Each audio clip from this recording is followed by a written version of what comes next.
I'm going to save the battle droid, I think, for Sunday. I want to talk about this because, and I want people to really tune in for this one because I know there's a lot of people in the chat that are considering collecting both figures and statues because statues are very tempting. And when you get into them, it's a very different ball game. However, I think you can very much do both, but you have to be selective with how you do it because if you're going to get statues, they take up space, they take up time, they take up a lot of money, right? So you got to be very careful. Like the statues you see behind me, right? I have like maybe 10 statues. That's probably about it. And Kiko, probably pretty similar, right? So I want to give people the number one statue collecting tip. That from each of you guys that they can kind of take with you and say, you know what, I'm considering collecting a statue for the first time. What should I really be thinking about or what should I be considering? Because it can be a dangerous game. If you're only used to 1/6, you're like, I don't know if I feel comfortable getting a statue. Like it's a big investment, whatever. I don't know what's going to happen. So you got to be careful. There's a lot of factors. I'll jump in and just say, to me, you don't have to use the tier-based collecting system that Carlos came up with, but if you do, or you really care about characters, you could really, for a statue, you should probably only get a tier 1 or tier 2 character, someone that you love. You love that character. Unless it's like a 1/6 scale statue or 10 scale Iron Studio, sure. If you want to go wild, go for it. But if you're getting a quarter scale or higher, it should be tier 1 or tier 2, in my opinion. But that's my statue collecting tip. You can't have a ton of statues for most people just based on the amount of space that most people have. So if you do have a limited amount of space and a limited budget, get only the statue characters that you love, that you're pretty confident you're not going to sell within a reasonable amount of time.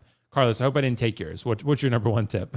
Yeah, I guess something similar. So see, with 1/6, you can say, oh, I've really always wanted a Power Ranger or whatever. You buy it, you buy the Power Ranger, you buy the whatever IP, and then you can literally tomorrow turn around and sell it. Easy, right? Statues is not like that. You can buy a statue today and it'll be really hard to sell. Typically, the bigger the scales, third scale, half scales, those are going to be really challenging. Make sure you want the statue. I would say that if you had to go, if you're a beginner to this, go and name like your top 5 characters, maybe your top 10 characters of all time. And probably honestly, I will start with like your 5. And say, okay, these are my top 5 characters of all time. And is the statue that I'm getting a top 5 character for me of all time? If it's not, is it at least a top 10? And the reason why I'm saying that is with statues, they take up space. They're definitely more expensive, but they're so difficult to sell. Not only, and if you do happen to sell it, they can crack or break on when you do ship it to someone. And then you're fucked because now you're going to have a statue that's broken.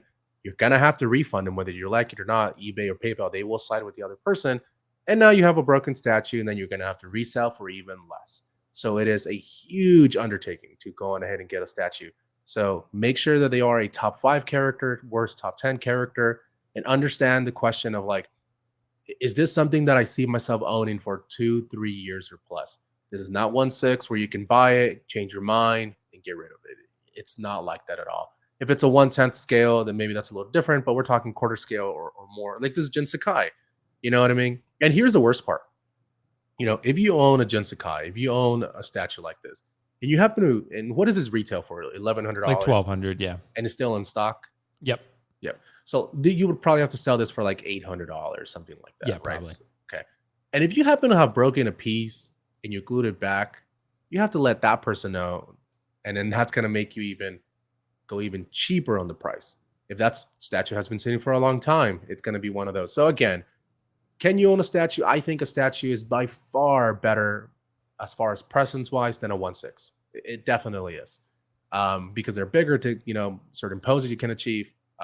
But yeah, if they're a top 5 character, go for it. And again, understanding what it means to sell, what it means to space wise, and all that information I just mentioned. So yeah, absolutely. Well, what do you think, Kiko? What's your number one statue collecting tip? Because I know you're like me. You have a limited amount of statue space and money. What do you think? What would you say? You guys both said pretty much what everyone already says is that, space is a thing. Make sure it's someone that you really want. And I just want to take it from, I guess, a different perspective is that, when you have these in your collection, they're there. I mean, you think about like all the statues, like the national monuments, and you go to the Vatican and you see this, they're not moving essentially. So if that's what a statue is, it's meant to kind of be in there forever. I mean, there's Revan, there's Malik. So when you make the decision, you better be damn sure that that's the figure that you want, statue that you want, the character that you want, the representation, because The pro about it is that you're getting a dynamic piece that's incredible that people are automatically drawn to when they see it. You're getting the best pose potentially for that figure or character at that time. So you're not having to worry about posing it.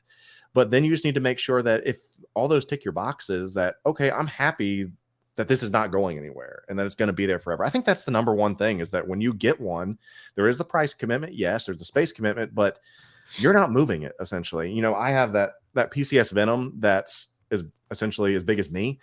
You know, that, and I know Carlos has the Mark, is it a Mark III of the Iron Man coming? Yeah, he's got the Mark III. Yeah, life the size, life. Yeah, the Okay, life. either size. way, I mean, you have an Iron Man coming that's, once it's there, it's not moving, you know, Yeah, essentially. right. I mean, they're huge and they take up space. And so I think you need to just make sure, and that's it's got a built-in safety valve to where if you're thinking about getting it, when you finally pull the trigger and buy it, you know that you really wanted it because it's not going anywhere.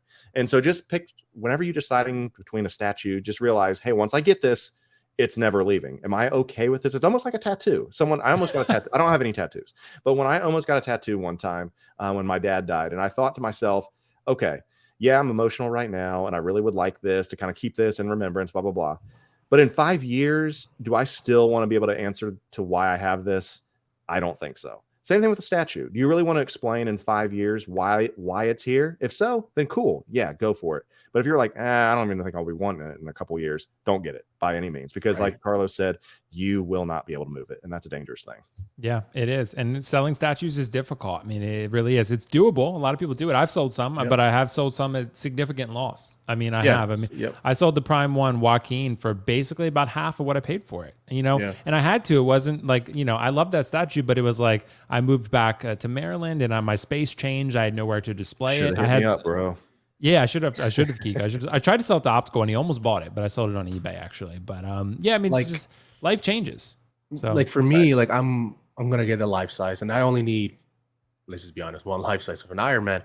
Right. So I have this half scale Mark 7, and I bought. So this was like almost 3,000 shipped, but I was able to work out a deal. Things were, you know, so I ended up getting it for like 2,400. But this goes for about 3,000. I'm probably gonna sell this 2,000 to $2,200 shipped, because I'm going to use these funds to also help cover the life size. So for me, the life size is paid off, but I want to be able to, you know, just make it easier now at this point, because I don't need a half scale Mark 7 and a life size Mark 3. I just don't really want that. And this half scale Mark 7, when I list it for sale next year, or literally in a few weeks, I guess, dude, that's going to be a really fucking difficult thing to ship and sell, because not a lot of people are going to, you know, want it, because it's just the reality. The market for it's a lot smaller. Yeah, it's a lot smaller. It's half scale. So that's the problem. You know, you're gonna take a loss. The space is massive. So yeah. Yeah, I mean, you guys know, I mean, the higher end the piece is, the smaller the market is for it, you know, because I know when everyone was trying to get me to buy the 1-to-1 Loki bust that Queen Studios put up for pre-order, and it's amazing, no doubt about it. I'm not a big bust guy. I don't really buy busts, but that's a $4,000 investment. And when you go to try to sell that thing, the box is massive. And also, who's really going to buy a $4,000 bust? The market for that is pretty small. Even if that sells out, maybe I could sell it for a profit, but probably not. Like, because the market's so small. So even when it sells out, I'm probably selling for that thing for $3,000, right? I mean, it's like, so you really got to make sure you want it. So, you know, but I do want this Witch King. So, you know, I'm still trying to decide. Carlos is, you know, we've been talking about it, but I don't think so. Kigo, should I get the Witch King, bro? No. Does it answer all those questions we talked about? Do you have the space? Could you possibly move it at the future if you wanted? Yes. It's only $1,500. This is not a top 5 character for you. That's what I'm saying. No, it's not. It's not a top. It's not even close. Not even top 10. Right. No, but it's tier 2. It's tier 2. So. Yeah, but again, no, dude. This is the thing. It's a beautiful piece, and they're all beautiful pieces. But yeah, no, like, and that's why, like, even for like J&D, that Superman, I really want the black suit, but I'm like, yeah, but like, I don't know, he's like iconic enough for me, not for everyone, for me. It's just so many difficult, because a statue is so difficult to resell. And you have to factor in the anomalies, Carlos, because for example, right? Like the decision you have to make, because no one expected Prime 1 to announce that 3rd scale Arnold, right? Right. But they did. And now if I had bought the Witch King or something else and I dedicated that space to it, and I'm like, well, shit, now I want that Arnold, right? I have to make that decision. And then if I have to move on from this, maybe I'm taking a little bit of a loss, right? So you got to be pretty calm. Like Arnold, where that's pretty much locked and loaded, it's like, yeah, I really do want that Arnold. But with Witch King, it's kind of like, I love this and I really do want it, but it's not Loki. It's not Kylo, right? So, Right. Yeah. So that's what I would say. So anyway, guys, statues, a lot to consider, but that's our number one tips. So